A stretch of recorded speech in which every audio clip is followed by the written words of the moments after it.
Hello, online viewer. So this is uh kind of like a recreation of my Blender workshop, as the actual workshop itself had really inconsistent audio as I'm talking across the room. So I'm just re-recording this so it's easier to hear. And I'll just be going over the same things I did during the workshop. And it's gonna be a little bit more in depth as I'm actually working on the slides. And yeah, so if you don't know, this is just introductory kind of slideshow of how to get started with Blender. We're going to go over a lot of the shortcuts that come with using Blender as like a CAD, the setting up materials for our individual pieces. I'm going to talk about scene setup, which includes our background and our floor, camera, which is the window that we set up to render, and our lighting, just lights, of course. I do recommend that you do work on Blender alongside the slideshow, so it's easy to follow along and you don't get lost. Other than that, let's get started. So the first thing I want to do is delete this cube. Every time I reference like a hotkey, a little description will be given down here in this box. X just means delete. You can click on delete afterwards. And the next thing you want to do is click Shift A to add a mesh over here. The mesh I want to add is a plane, and it's just going to look like this. The thing is, whatever we're going to upload, our robot or whatever else you want to render, will be sitting on here. And this is relatively small. So what we want to do is use the hotkey S to scale it. Just drag our mouse out without clicking to just make it bigger. And every time you want to confirm something, you left click. Every time you want to cancel whatever transformation you're doing, you right click. Next up, you want to go into edit mode by clicking this drop down from object mode down up here, I mean.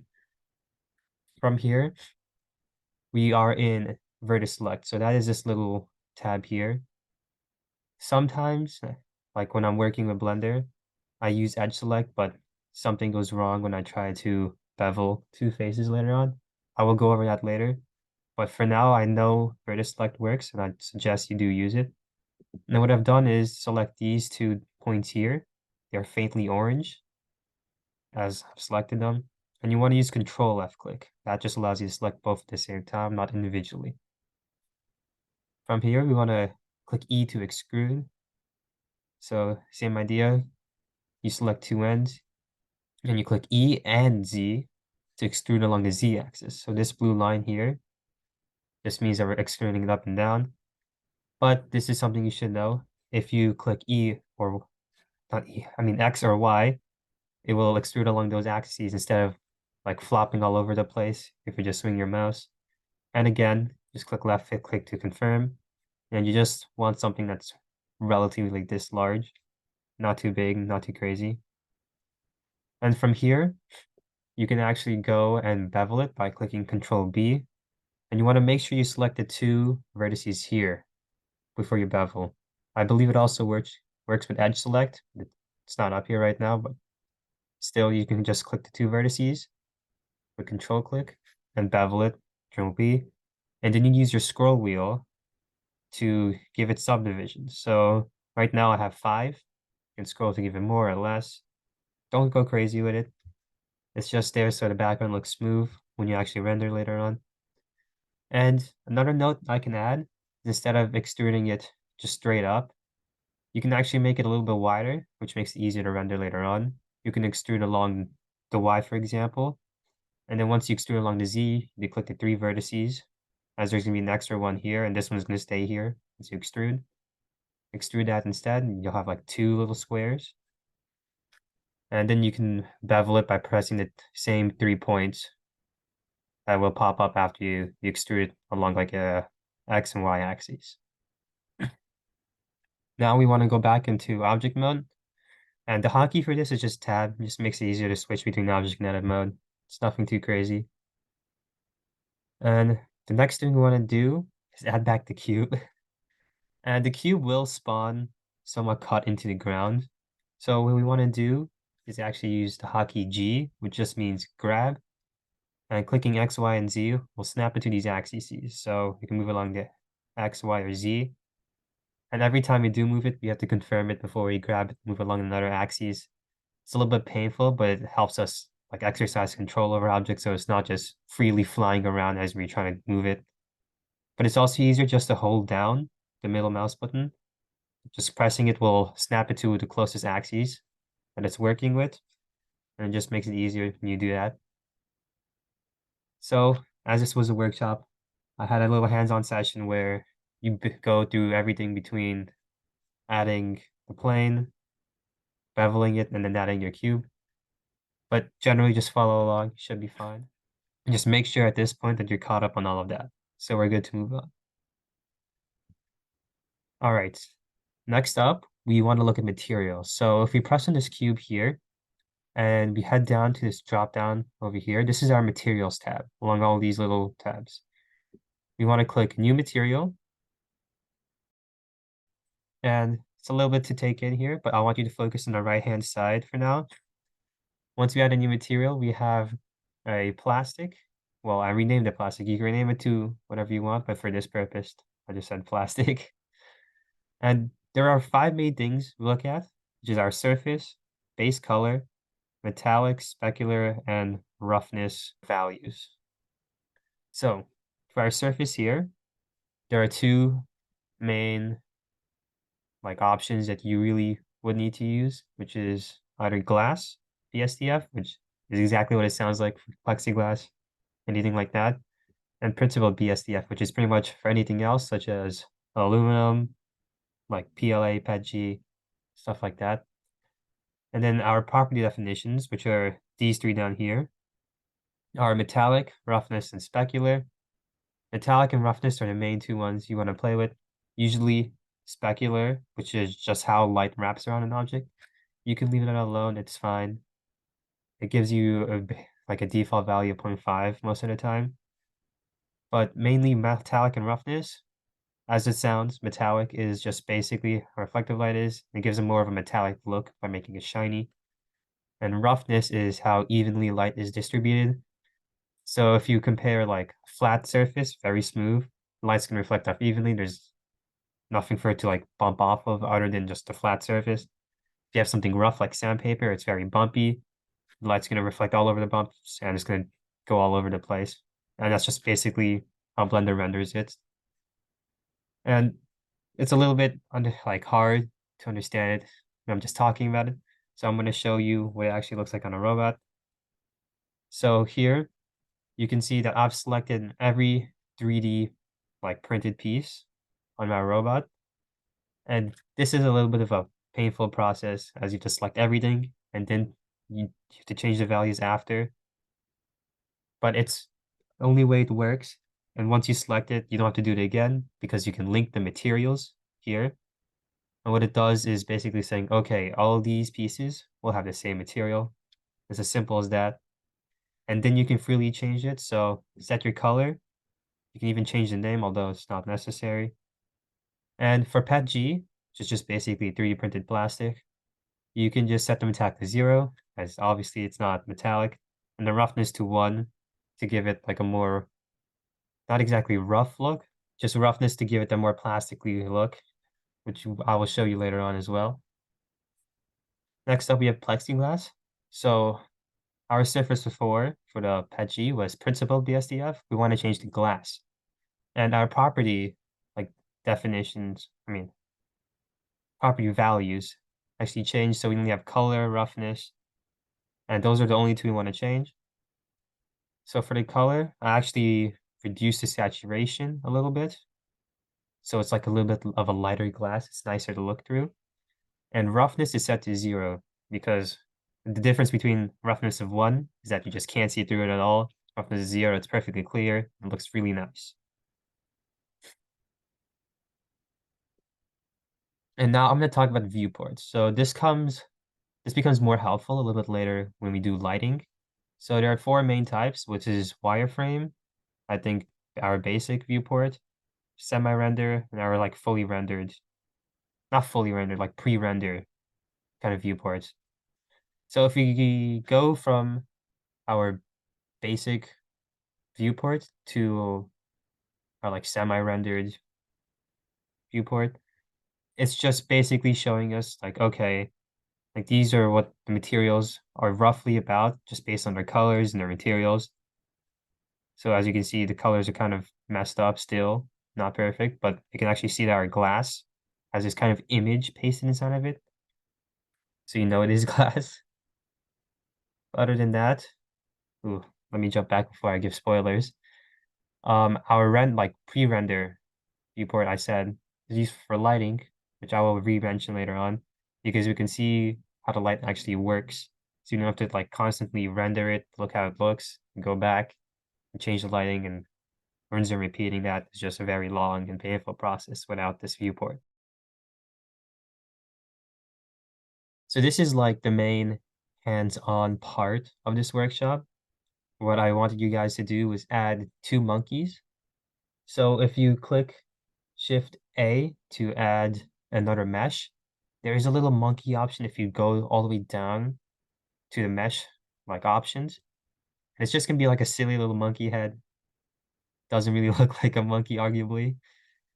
But what I wanted you guys to try was after readjusting them, moving them up onto the plane, I want you to link one monkey with the cube, which is just done with Control L, basically meaning, okay, they share the same material. And so when I change this material type, it's going to change for both of them. And once you were done with that, I asked if you guys could give the other monkey a glass-like material. So if you remember, we have to change it to glass BSDF.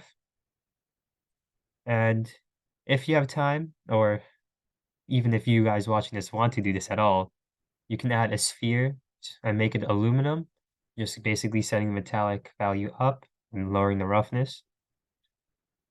And other than that, we can move on to our scene setup. So aside from our robot and our background, we have our scene setup. One thing I should have mentioned earlier was that if your background seems to get like too small, you can also just make it larger. Other than that, we will want to change it later once we finish this. So these are the main three components: our camera, our object itself, and the background, which isn't here, and our lighting, which we'll go over last. So first off, lights, you can just add them by clicking Shift A again, but you go down to our light and get a point. And then every time you add a material, it will spawn in this little like center here. You just want to grab it, move it around. But once we do have one light, we can just click Shift D to duplicate it and click G to grab it out. The reason why we do this is because once we duplicate it, it's gonna like overlap like both lights on top of each other perfectly, so you won't know it's actually in there. So you want to grab it right after you do it, so you know you've made a separate light. Next up, we have our camera. So what we want to do is actually press this little pop-up button hidden here next to our like view, like manual view settings. And we want to drop down to view after you click that pop-up. And we want to lock our camera to our 3D cursor and our camera to view. And what this allows us to do is to, like, once we enter our camera view, which is done by pressing tilde and going down to view camera, and just releasing tilde, we go into our camera view. And we can move around normally as we would to just look around. And our camera, which is just this frame here, will follow along with us. And once we exit out of camera view by using tilde and going to camera view, it will just take us back out to where we originally were looking at. And we're good to like continue moving on. And this is not what we're actually working on, but this is just for like demonstration purposes about lighting. There are two main types of light, which I believe are low power, high radius. And in this case, I did not change the power, but for demonstration purposes, imagine this lower power and this high radius. And then lower radius and higher power. Then again, I haven't changed the power here, so ignore that. You will still see the same effect. Like with a lower radius here on the right-hand side, we will have heavier shadows casted. And with a higher power, these shadows are going to become thicker and more developed. With a higher radius of 2 meters, you can see the lighting spread out more evenly, right? The shadows aren't casted as strong as it is with the lower radius. Other than that, that's just the basic idea behind lighting. But aside from that, when we're actually setting up our lighting, I recommend searching about 3-point lighting because it is does get a little bit complicated. And there are a lot of ways to kind of like troubleshoot to see how it's working. And I did put a link to a video here, although I don't think you guys can click it. But this is Blender Guro's 3-point lighting video in his donut tutorial, which I do recommend you look at if you want to get into Blender more. And it just basically goes over like a lot that I myself cannot really explain. And other than that, this is what 3-point lighting generally looks like. I just took this image off the web. So you have our key light, which is our main light, our fill light, and these two are placed on like opposite sides of the camera, not generally like opposite to the object from the camera, but just on the left and right to it. And our backlight, which just fills in like any excess shadows. And so here we set up 3 lights. So we have our higher power, lower radius, higher radius, lower power, and then lowest power, highest radius. This is our key light, this is our fill light, and this is our backlight. And I do have a spear here, although, because it will be rendered in the next slide here, but I didn't put it there. And this is basically what 3-point lighting looks like. This is not perfect as it's only just 4 objects placed in a plane. It looks pretty unnatural already. But generally, using 3-point lighting just gives your robot or whatever you're rendering a more natural look. And it does, like learning about this does make it a lot easier to do lighting, as trying to figure it out yourself does make it really hard to do. And before I move on, I do want to mention the viewport again. So if you go to our like pre-rendering viewport, we can actually see how the lighting looks like when we try to set it up.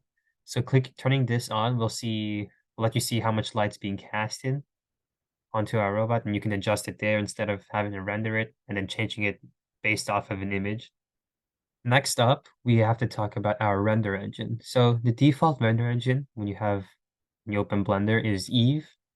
Now, this is what Eve looks like, and it is not really pretty. Like our glass is not even glass, it's just a solid piece. And like the lighting is a bit questionable here. So instead, what we want to do is switch it to cycles. Cycles makes it a lot better to look at, like a lot cleaner. And our glass actually works with glass. And this is what it looks like. And this is not a full render. This is like a 10-second render, just like to quickly like show you what it looks like. Other than that, I do want to mention some parts about our render engine, which is, if I haven't mentioned, it's this tab over here. So if you do have a GPU, you can set up and put your GPU down here. And what GPU basically does, it helps you render faster. And I'm not sure about the specifics of using CPUs and GPUs, but the stronger of a CPU you have, or the stronger of a GPU you have, the better your robot will look when you actually render it. And like I said, I don't know how it actually works, but that's just a thing. Also, when we go to our pre-render viewport here to work with lighting, I recommend turning on denoise here for our viewports, which are basically these 4 options. Denoise is basically like using AI to clean up whatever you have and make it like rendered. And if you do use the pre-rendered viewport, you will see that as you move around, it does get like a little bit choppy as you change stuff. And what denoise is, it's gonna make it like a lot faster. That it's gonna clean it up pretty quick, so you don't have to like stress about having that to clear up every time you change something. Other than that, that's just it. Just change the cycles. And from there, you're pretty much set to render. And these are some final notes as I've been working with like little objects from Blender. Like if you actually want to import something outside of Blender to Blender, I recommend that you import an FBX file. Because for robots, if you upload, let's say, an STL file, for example, all of the pieces will be like lumped together. So you won't have like separate pieces and you have to manually separate all of that. Importing an FBX just separates everything for you. It just gets like the whole process started a lot quicker when you actually have to link all the materials instead of having to separate everything and then link. And once you do have your robot in, you will notice a lot of this spaghetti mess. This is just basically like little nodes to reference where each piece is on like a 3D plane. Just hide it. You don't actually want to delete it because obviously will start scattering around. Just click H hide so they disappear. If you do want to see them again for some reason, just click Alt H and they will reappear. Other than that, and now we are done with this workshop. And I believe I will try to link like Blender Guru's shortcut list in the description because it is really helpful when trying to remember all these shortcuts. And other than that, thank you for listening. I hope this helps, and you should subscribe.